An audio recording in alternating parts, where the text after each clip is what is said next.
She is the editor-in-chief of a prestigious ABDC listed journal, Dr. Bhanu Sireesha. I have developed small habits that have really helped me, like weekly checkpoints or quick alignment discussions or simple dashboards or clear timelines. You have trained thousands of students for careers in banking, fintech, corporate finance, investment roles, and research. And you have guided business plans development, research modeling, valuation modules, and financial diagnostics. Conversation that followed after that, everyone started pitching me, and that conversation became far richer than the presentation.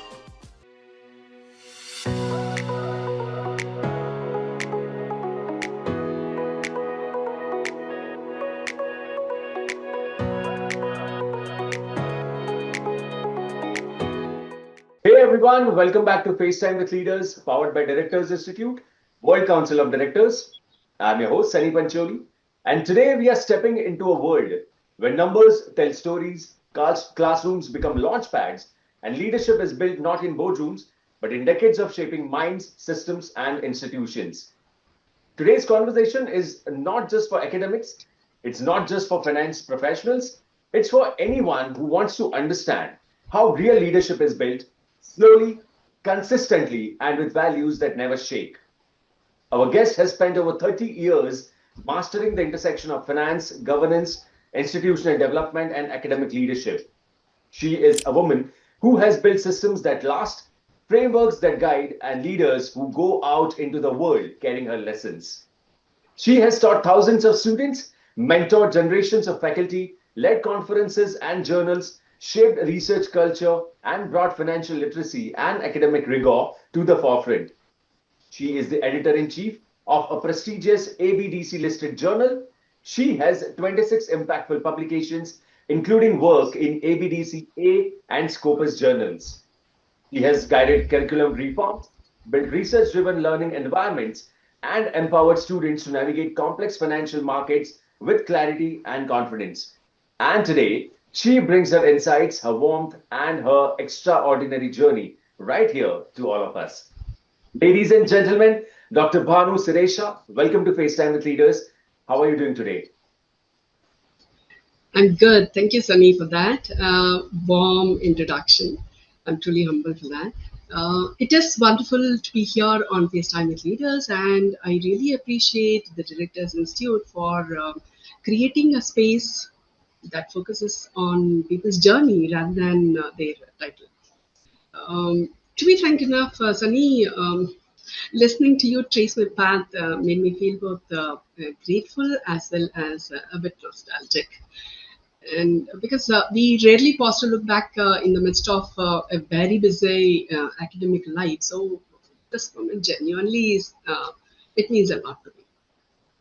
And I'm happy to be here, and I'm looking forward to our conversation today. Absolutely, and great to have you here today. And once again, welcome to the show. Dr. Bhanu, your career did not just evolve, it expanded in every direction. Teaching, research, academic governance, curriculum development, conference leadership, and editorial leadership at a global level. Take us back to where it really began. I mean, what was the spark? How did this 30-year journey in finance, teaching, and institutional leadership truly start for you? Yeah, it actually dates back to when I was some 10 or 11 years old. I used to tutor young students in my neighborhood, not because I was planning, but trying to be a teacher as such, but simply because I enjoyed helping someone understand something new. So I think that was my first connection with teaching. But much later, while I was through my post graduation, towards the end of it, two small moments actually nudged me towards this particular direction. One was when I was helping a friend study for the final exams. And he casually said through that discussions, "You would make a really good teacher." So it sounded simple, but it did stay with me. Uh, Around the same time, after finishing my exams, my mentor, my faculty mentor, she is one of the most important person who has a huge impact and influence on my journey.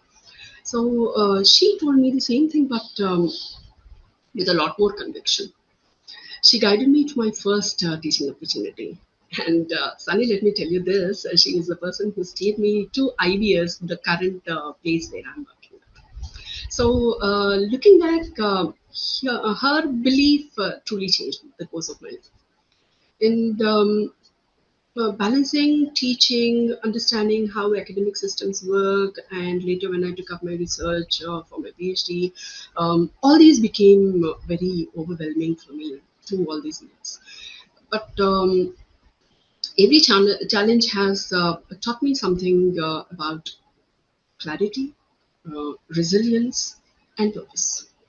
So as time passed, I realized that teaching, research, governance, curriculum building, even editorial work, these are not separate lanes. They are all intertwined with each other. Because maybe a student's question has shaped my research, or a governance experience I have faced would influence the way I design my curriculum. So, through all of this, I maintained that early spark. It did stay with me, the joy of guiding someone, and the responsibility of shaping learners, and the gratitude I feel for my mentor. Um, because my mentor is a person who has helped me find the path which is so meaningful today.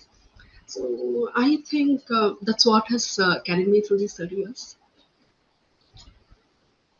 That was such a refreshing beginning, Dr. Bhanu. The way you trace that spark from those early, almost forgotten moments to everything you have built since, it lands beautifully. Thank you. All right. So, continuing this conversation, you have spent more than a decade at IBS Hyderabad, leading advanced courses in accounting, corporate finance, capital markets, and financial statement analysis. But beyond teaching, you have influenced systems, curriculum reforms, accreditation alignment, digital academic delivery, and research mentoring. So, when you step into a role where academics, administration, research culture, and student development all intersect, how do you bring structure, harmony, and momentum across so many moving parts? Okay, I would quote one particular day to answer this question. That day, I walked in thinking it would be a very light day because I didn't have any classes that day. But it turned out to be one of the busiest days of my semester. I had to prepare and submit the entire semester and examination question paper with solutions.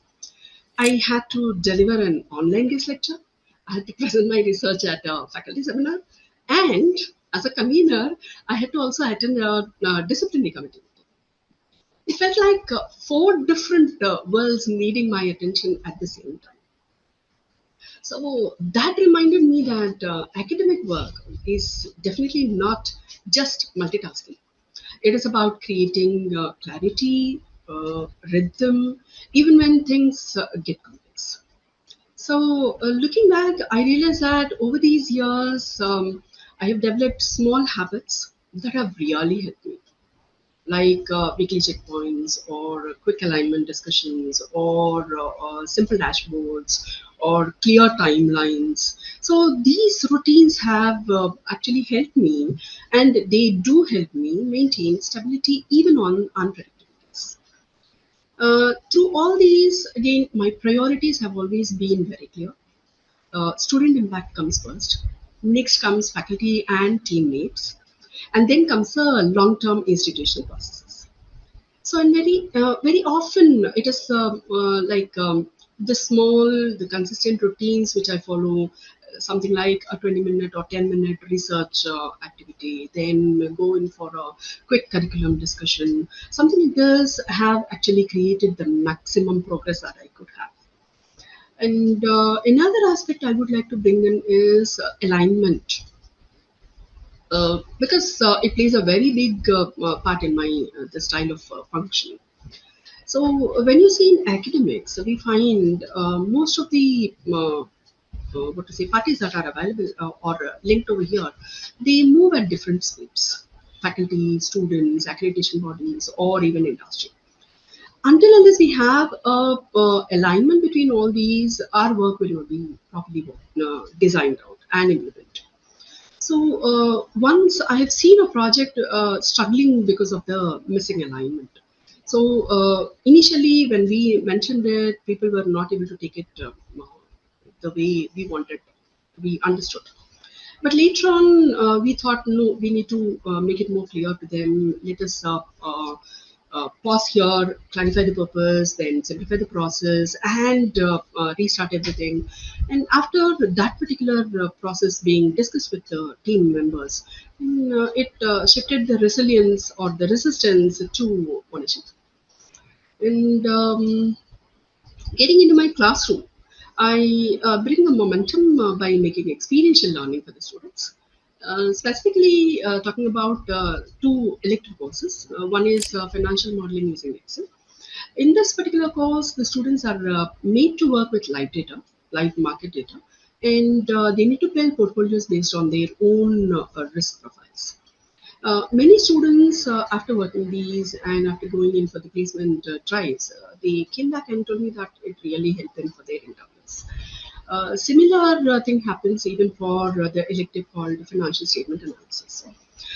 In the subject, studying the differences between US GAAP and IFRS, that discussions that happen in the class, this definitely helps them understand how the reporting choices impact the valuation as well as the risk. And these, again, I have good feedback from the students that these discussions have helped them in their interviews. So over all these years, I have realized that my working style is really a balance between clarity and empathy, structure and flexibility. Similarly, long-term thinking and everyday discipline. So not every day is smooth, but approaching things with steadiness and transparency definitely would keep everything moving in the right direction, right? That's how it is. Absolutely. And Dr. Bhanu, the way you blended the organized parts with the messy, very human bits of institutional life really stands out. You know, anyone listening can feel the pressure point you navigate and the deliberate calm you bring into them. Thank you. So, moving on to the next question, Dr. Bhanu, you have trained thousands of students for careers in banking, fintech, corporate finance, investment roles, and research.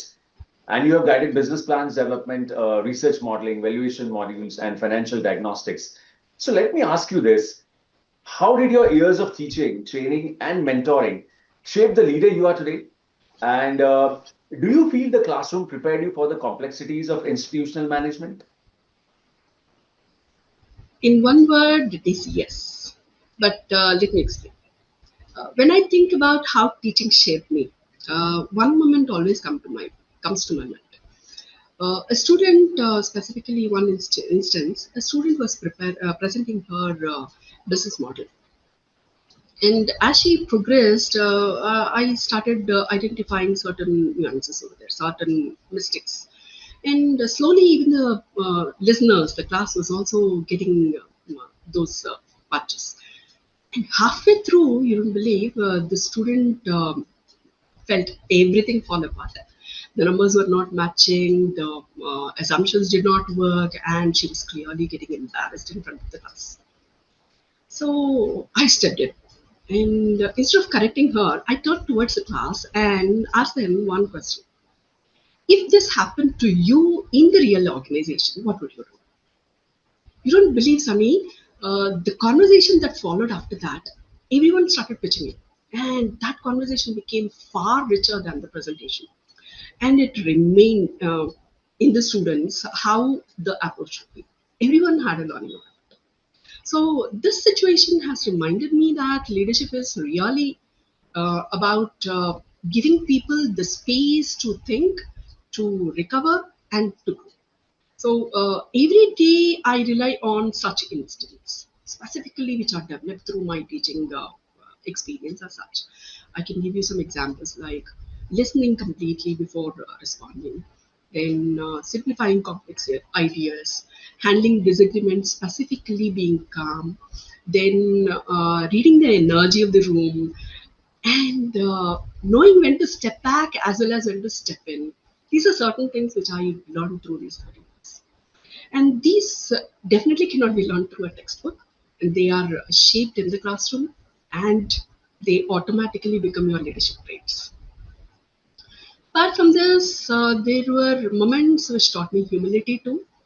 Once it happened that in my financial modeling class, one student has asked me a very technical valuation question.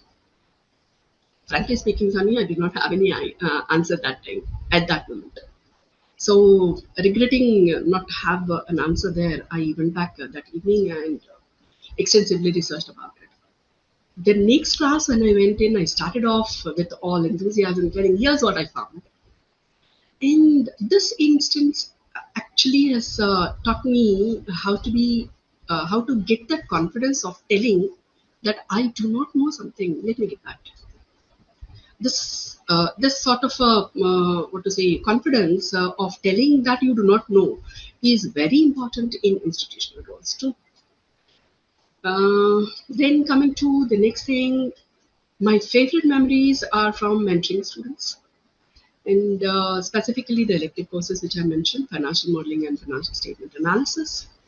So my moments are like I watch the students work with the live data and then debate about their assumptions, challenge their assumptions, debate about IFRS and GAAP, how to understand it, how to reflect upon it, how to report it. All these things are the various learnings that I have, which felt like these are boardroom training. So these things, not only for me but for the students specifically, the students have come up and told me, expressed that not only the interviews, but these discussions have helped them even in their first jobs. So all of this has shown me that the teaching and institutional leadership are deeply connected. And yeah, before that, let me tell you, we have a class of about 80 to 90 students, right? So managing a class with curious, unpredictable students, this is quite similar to managing committees where you need to balance opinions, you need to diffuse the tension that is there between two sets of ideas, then guide the groups, then keep the long view. So I believe that teaching has not only shaped the leader I am today, but it has also influenced the person I am. It shaped the way I think, the way I listen, and build systems. Of course, with empathy, discipline, and the trust in people's ability to grow. That's it. That was wonderfully grounded, Dr. Bhanu, and hearing how those early teaching years showed your instinct adds a new dimension to your story. Hmm. So, you have handled projects ranging from academic reforms to conference leadership, editorial governance, and student development frameworks. When a project becomes complex, budgets tighten, timeline shifts, teams get overwhelmed. What is your go-to method to bring everything back on track? Yeah, whenever a project gets messy, there is always that one moment when the tension becomes very visible. I can recall vividly one instance with Prayas. It is a student club that I mentor. They organize a national level competition called C-Suit. And 1 year, they were expecting, they have already worked on for this particular event, and they were expecting some registrations to happen, and maybe some what to say submissions that are to be happening, and they were all quite skeptical. What is happening? We are not getting even a single registration as such. And then somebody has noticed that, or it was almost too late, that their original promotional content was never online. It did not go online at all. And by that time, they were already 15 days behind. So immediately there was a meeting called, and it was like everyone was panic driven. And within minutes, the whole discussion shifted to, should we cancel this event? Uh, this, I would say, is a classic example of how small oversight can quickly escalate. In such moments, what I try to do, my instincts, is first to pause and simplify. So instead of reacting, what I did was immediately I asked the team, if we are to start today, what is the next step?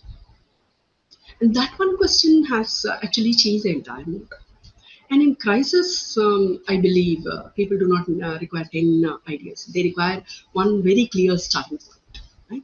And this question has made the team come up with stripping out the problem to basics.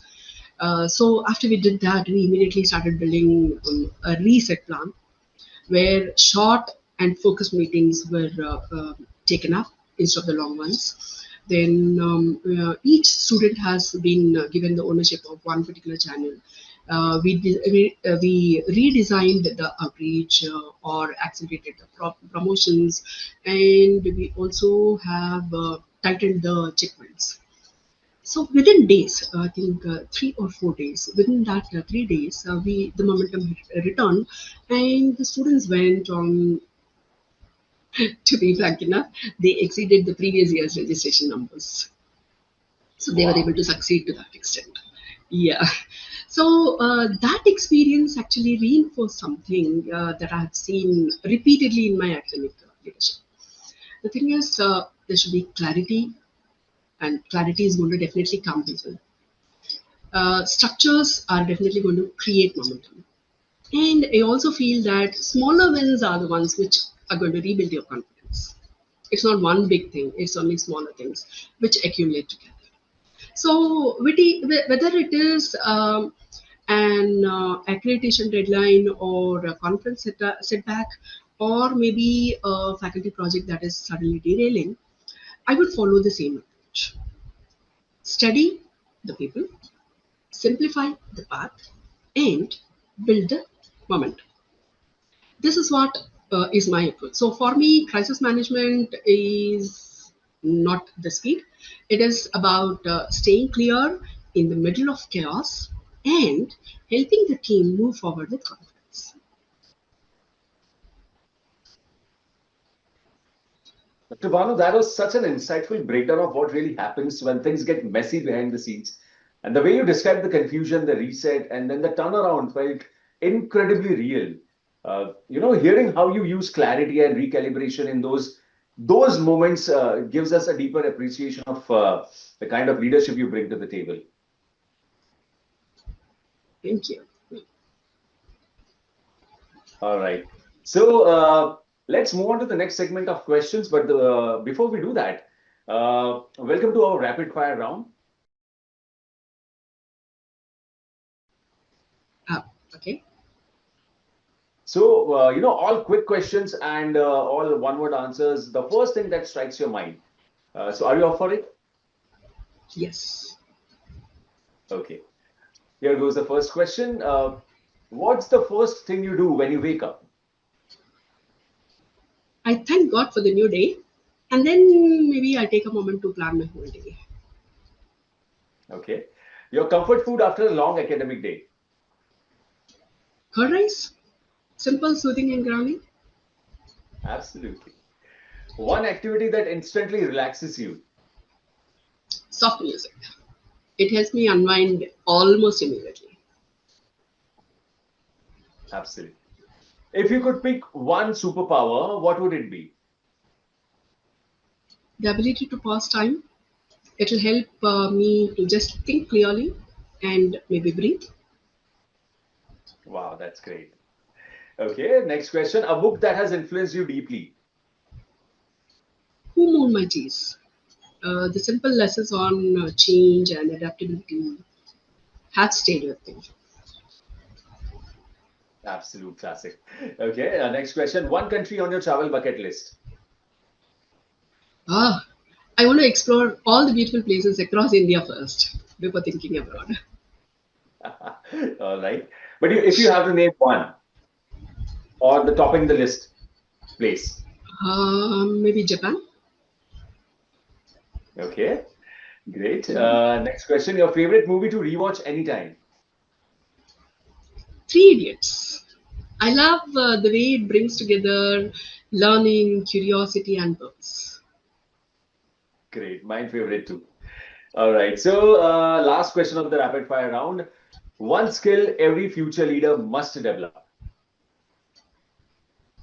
The ability to listen, truly listen before they respond. Absolutely. Absolutely. I would be doing that. I practice it, so I suggest the same.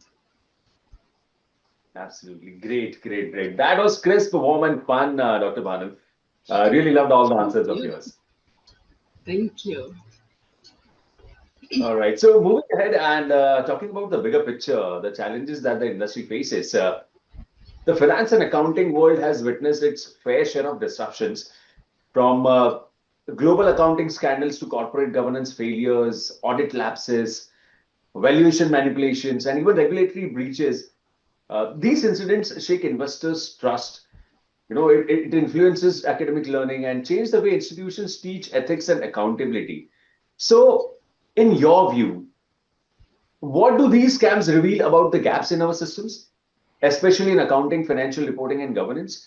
And more importantly, what must organizations strengthen today to prevent such failures and build a culture that is, transparent, ethical, and truly accountable? Hmm. So, Sunny, one thing I've learned is that you can spot early signs of governance failures even in smaller academic or student-led settings, because that has been the area where I have been exposed to. I saw this very clearly while mentoring friends. If you can recollect the incident that I explained earlier, it taught me something important. That taught me very important information. That is, gaps do not start with bad intentions. They start when people assume that someone else is taking care of it. And that's exactly what we see in larger governance failures as well. No monitoring or unclear accountability or too much reliance on verbal communication, or it can also be there's no proper escalation path. So, from that experience, I bring down three lessons which became very clear to me. One is processes must be monitored. It should not be just assigned to people because even simple tasks need oversight. Number two is accountability has to be structured. If rules are not written down, people will obviously be defaulting to the assumptions, right? And coming to the third, transparency prevents panic. So, if deadlines had been openly tracked, the lapse would never have been occurred, or it could have been caught on day one itself in the instance of Prayas. So, taking these as the base, I feel organizations also would need the same things like strong control, clear documentation, and a culture where people are encouraged to flag the small deviations at an early stage. So, I would say that. It's very rare for us to find that governance is failing because of one big mistake. It fails, in reality, it fails because of many small ones that go unnoticed.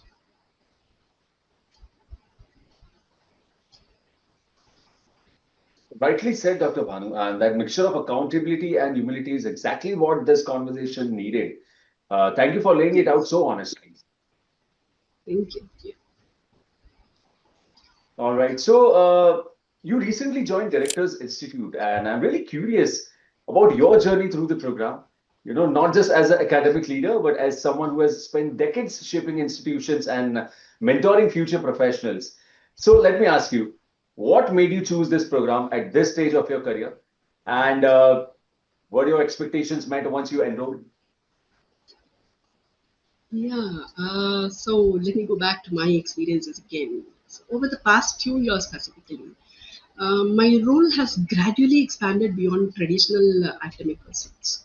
So, in addition to teaching, mentoring, student clubs, and editing the journal, I was also given the responsibility of coordinating the IBS marketing teams for Telangana region.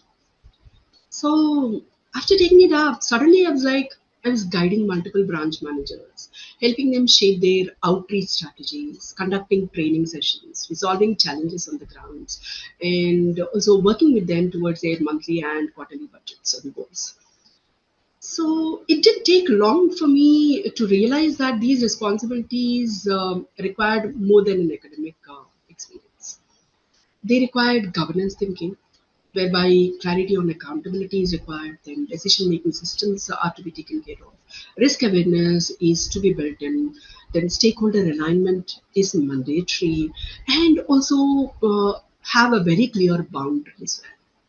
So, I would like to recall one moment which really pushed me to take this program.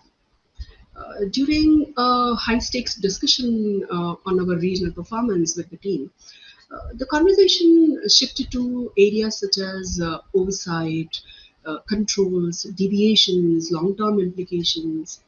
So, there, Sunny, I could contribute, but I really felt that there was a need for me to have more of a structure, board level understanding, which can help me lead confidently at that particular scale. So that's when I knew that it was the right time to invest in myself. Not for another qualification, Sunny, but for a more, what to say, 360-degree governance lens. And what surprised me about the program was how practical it is. Every concept, whether it was risk framework or stakeholder expectation, every concept has connected directly to the situations I have been handling every day. So, apart from this, the case studies, these challenged my assumptions, and the simulations pushed me to make the decisions under pressure, just like real leadership roles do. So, yes, Sunny, my expectations were not just met, they were stretched.